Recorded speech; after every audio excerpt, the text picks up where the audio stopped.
On our headlines today, INEC, DSS launch investigation into unauthorized CVR data access.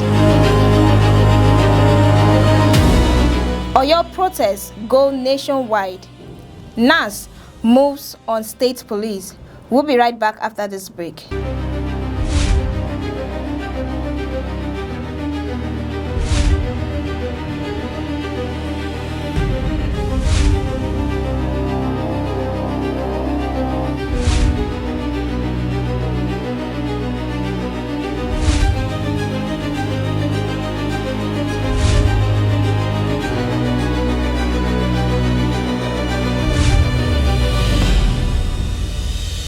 Joining us now to break down these headlines are two political analysts, Okoro Vincent and Emerald Nufi. It's a pleasure to have you join us, Vincent, on the show. It's a pleasure to be here. Good day, Kathy Tony. I'm elated as usual, and I cannot wait to get started anyway. All right, thank you. And it's a pleasure to have you join us, Emerald. Thank you, Cassie. It's been a beautiful weather today, so yeah. I hope that the weather can actually kill some of the tension rising. Exactly. Yeah, nice to be here. Talking about the weather and the tension, I think the weather is really affecting them, Vincent, because it looks a little bit cold. Or is it the headline that is affecting him? Maybe both. Okay, so let's dive into what we have. So the INEC and the DSS, they have launched investigation into an insider user breach involving the unauthorized closure of a CVR database. Can you tell us more about this? Because I think an insider actually broke into a user's database information and then circulated it online. Well, Cassie, I would like to start this with a question. Okay. My question is this: how did this happen? Can someone tell us how this happened? Now, this is a supposedly secured portal, electoral database. How is it possible for someone to break into it?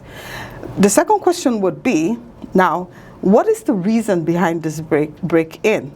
Was it politically incited, or was it something else? Someone needs to be accountable for some of these things.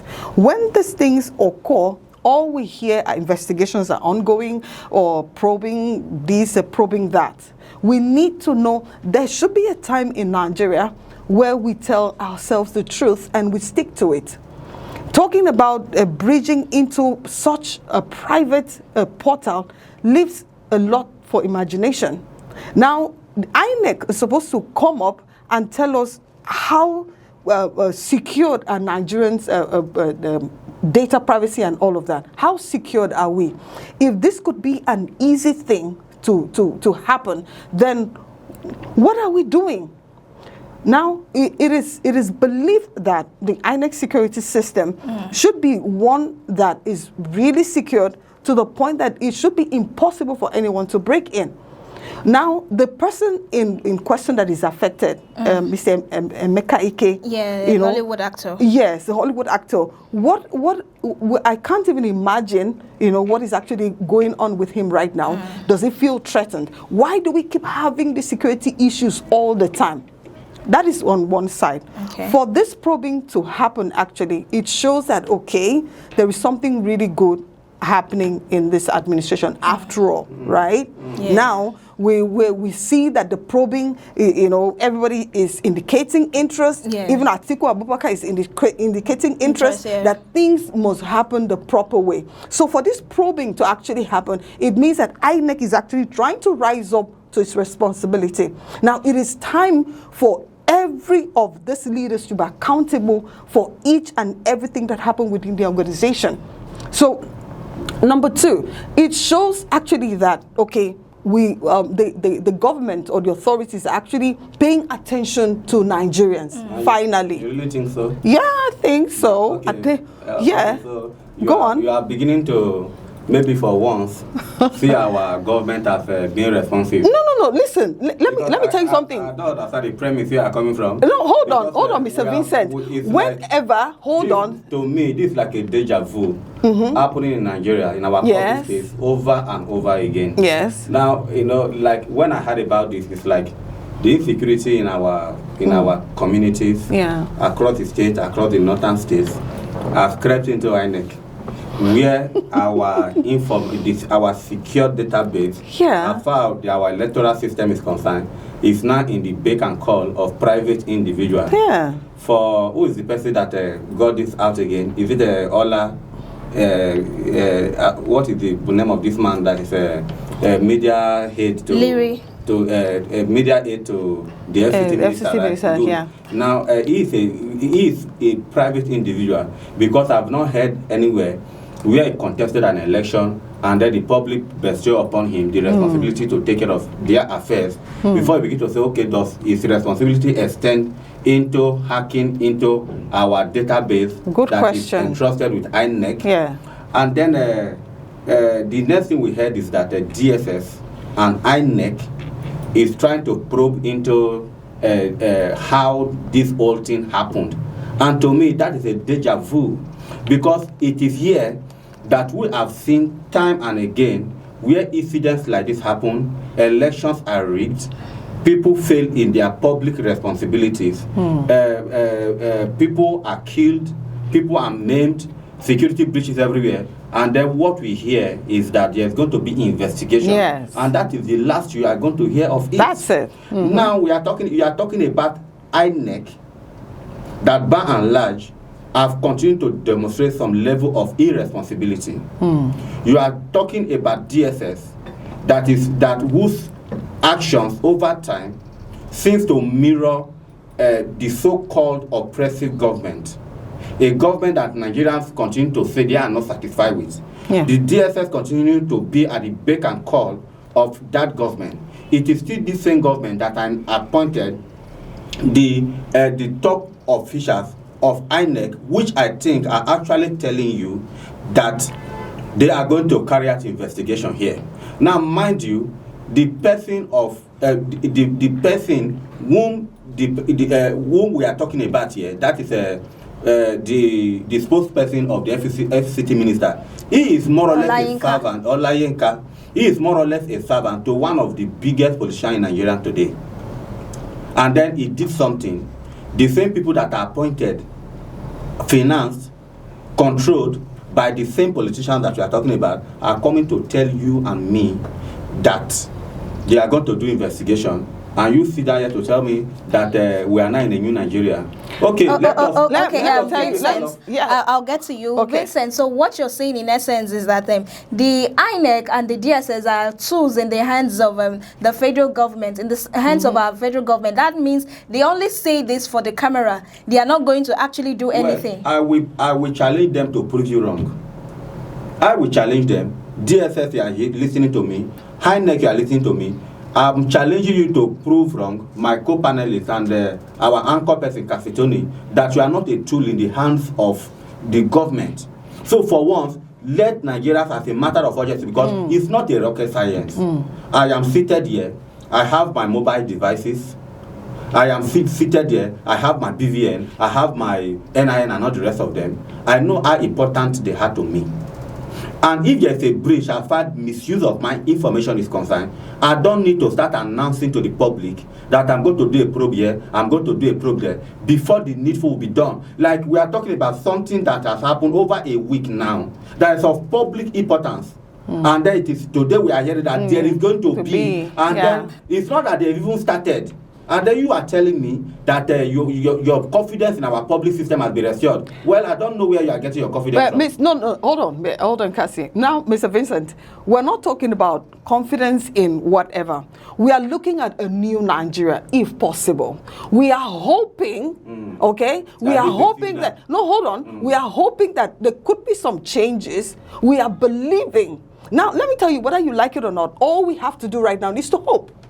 Yeah, that's all we have, is to hope. Okay, I'm not sitting down here to fan this other one or fan this other one. I am looking for answers. So many Nigerians are looking for answers. Let's have answers for once. Okay, so Emery, Yeah. in other words, you're saying that the individual involved will actually go to jail, since the DSS is actually involved in this case. Well, the DSS being involved and the person actually going to jail, that's the same thing we're talking about. Yeah, Now, because are you're they gonna saying go there's a ahead? new Nigerian. Yes, if it needs for people to be reprimanded, of course they should go ahead. First and foremost, the personality we are talking about that actually have this information, that brought information to the public. We are here to hear from him, if I'm not mistaken.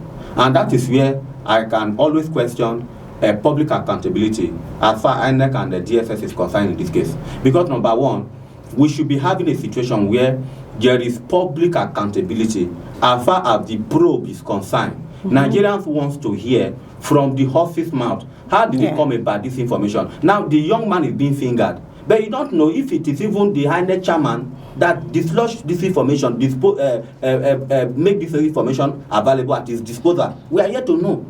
So it's not enough for us to sit down here and say, it seems there's light at the end of the tunnel, because DSS and INEC have simply come to tell us that they are going to carry out investigation. When we know that time and again there have been failure for institutions of government to keep up to their responsibility and also to keep up to their promises or the responsibility they decide to take. So we don't want a situation where a matter as critical as this will be overtaken by time again. Yeah. And then at the end of the day, nothing comes out. And of course, we have a lot of Nigerians there. They are listening to us now. Then they move on. And then nothing comes out. And tomorrow, the same thing will happen again. We are saying that we cannot continue to have a Nigeria of this type. Yeah. The antecedents of DSS, the antecedents of INEC does not support the fact that they are actually going to do something. So I am standing here to say they should, for one, prove me wrong. They should prove Nigerians wrong. Vincent to prove, and every other dissenting voice like mine out there, they should prove us wrong. That actually we are going to see the bottom of this particular sensitive issue, because this issue is as sensitive as any other thing. It looks very, very simple, just information of a single person. Yeah. Please, do we know how many of us information is actually circulating in private hands out there? You don't know. This is just like a big eye opener for us, and it is something that, please, Nigerians, join your voices with ours to shout to the top of the roof. Let the government do the needful. Number one, we want to know how this happened, and number two, INEC and DSS and whatever public institution should make us to know and prove to us that there are now modalities in place for such integrity breach not to happen in our public space. All right, thank you so much, Vincent. We hope that this time around the INEC and the electoral body and then the security agents, they will prove us wrong, that they are actually neutral and non-partisans in this case. Now we'll move away from that to another development where the NUT, that's the Nigerian Union of Teachers, they staged a protest on June 2nd, 2026 against the kidnapping of over 25 school children and 7 teachers in Oriri local government of Oyo State that has triggered nationwide protests. Because this protest actually happened in Oyo State. It took place in Oyo State, but it has cut across other states like Rivers, Akwa Ibom, Cross River State, and thereabout. Yeah. And now the state, the National Assembly and the state legislatures, they are moving to establish state policing forces to combat the worsening security crisis that we have. So let's hear your opinion on this new development regarding the involvement of the National Assembly and the state police. Are we serious to start with? So the first observation about this particular development is for me to actually ask us. When I say ask us, I mean ask Nigerians. If we actually serious. And I thought you were going to ask me that. Because of course I'm asking you too. No, you can ask me. Because like I can cast my mind back to what happened to George Floyd, in the Minnesota state in the United States of America, where an officer knelt on the neck of that particular citizen of the United States for over 9 minutes until he gave up the ghost.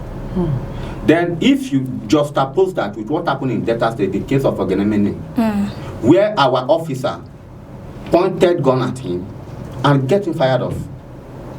Please, when last did you hear about that, this particular, the last case I've mentioned in Nigeria, when last did you hear about it? Because every day I'm scared of the realities in our public space. Even our citizens. Because I don't understand how we are having children belonging to parents, innocent children at that, in the forest. Then it's taking us over 10 days now for us to see civil society, NUT, just mention them, to say that, okay, a protest. Like the president of this country heard that a full village was deserted because of bandit kidnappers and all the rest of them. You came to the airport. You have the audacity to tell Nigerians that the same power you make budget for every year, and you fail to provide power, there is no power supply, then you have the audacity to say that you cannot go beyond the airport because there is no power supply. So, I don't get it. Now, you are talking about NAS, that they are talking about state police. My dear, listen to me, Nigeria, listen to me. If we don't take this country back, we are going to keep on rigmaroling around circles. Why did I say this? Our polity is so complex that establishing state police, like the other day, we were talking about the president saying that 10,000 forest guard or what? 1,000 forest guard. Yeah. What is all that? When issues that are systemic, as far who we are in this country is concerned, has not been addressed. Now you are talking about state police. Who will state police benefit? For example, who is Nigerian police benefiting? Who is federal police? The federal police system, who is it benefiting? It's the same politicians, if you ask me. So, who is state police going to benefit? A tool in their Are hands. you talking about the reason why we have all our governors defecting to the APC today? Then you are talking about state police. Let the Tinubu look at it that if there's going to be state police, then a governor would comfortably use state police against his own federal might. And then you tell me that there is something called National Assembly that is going to approve state police for you. If they eventually approve it, you have two sides. The side that is for state police, the side that state police is in favor. Then by the time you are on the side of state police, you are happy. When you are not in the side of state police, you will not be happy. Then you have 2/3 of National Assembly to vote. Where are they going to get this vote for us to have state police? And more importantly, just as I said at the beginning, for whose interest are we talking about state police? For Nigerians, that the same leaders that they will collect security votes, there's no security in Nigeria. That they will collect constituency votes, there's no constituency projects. Then they are the ones that will institute state police to add more protection to themselves and their cronies and their children. Please, you guys should just spare me a word. Thank you. All right, thank you so much, Vincent. You know, I can feel the tense and the anger in your voice, but let's hope for the better to come forth. Emerald, the NAS, they are talking about involving state policing. Do you think they are angry or they are misjudging the anger, the pain in this aggrieved public over this protest? Because the protest started in Oyo State, but it has cut across other states, which eventually it might take over the 36 states thereabout. Do you think that this federal government, they are misjudging this aggrieved public due to the adoption of the school children? Now, Cassie, I'm going to answer this question from a maternal angle. Okay. I'm a mother. Now, imagine leaving my kids at home or take them to school, and your mind is not completely in the work that you are doing, right? Now, because this thing is happening everywhere, at the snap of finger, you're hearing things. At the snap of finger, you don't even know who is safe anymore. Now, education is going to be affected greatly. We hear that schools are closing up for fear. Even the slightest of rumor, bam, you see schools closing and all of that. Now, the children, would our children ever be safe in a country like this? Will we ever be safe? Who is that person that will be human enough, to come to counter whatever reaction that is happening right now? Okay, you are at home in your house. Let's take the elite in the society, the lawmakers and all of that. If you hear that your son or your daughter or your wife or whatever has been taken away, what do you think will happen? Will you sit down to start talking about, how this is not happening, how we should do? Will you be speaking English? You don't go speak English now. You will wear your shorts. If you have a short, women will remove their wigs. Yes, they will move to look for the lost child.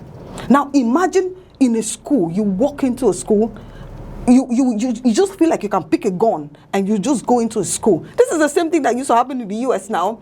Kids will just go into a school and open fire in a school. Now, do you think that I will allow my kids to go to school? Now, education is going to be affected. So many things are going to be affected. Now, nobody should even talk. Okay, in Cross River State few years ago, it was on a weekly basis, 212 doctors were taken. What did that happen? When you throw a stone inside a river, what happens? You see a ripple effect, right? Yeah. Now, one single action of that comes back to affect the health sector. You see doctors going to the street. You see doctors refusing to attend to patients, demanding government to rise up. And yet there's nothing. He keeps saying, we'll look into it, investigation. That is the normal, just like he said. That's the norm. We'll look into it, nothing will happen. Eventually, either these people, I am even told that what these people do to these people is to dig a ground and put them inside, just leaving their heads. Who survives that kind of a thing? Now, if you talk about protests, these protesters are not doing anything. They are just going around airing their views and all of that. Nobody will really know the emotions, the pains, the grief of a mother. That you wake up in the morning and discover that your son or your daughter may not come back alive. Now imagine the woman in question whose husband was beheaded. And these people had the guts to come online and put that thing online.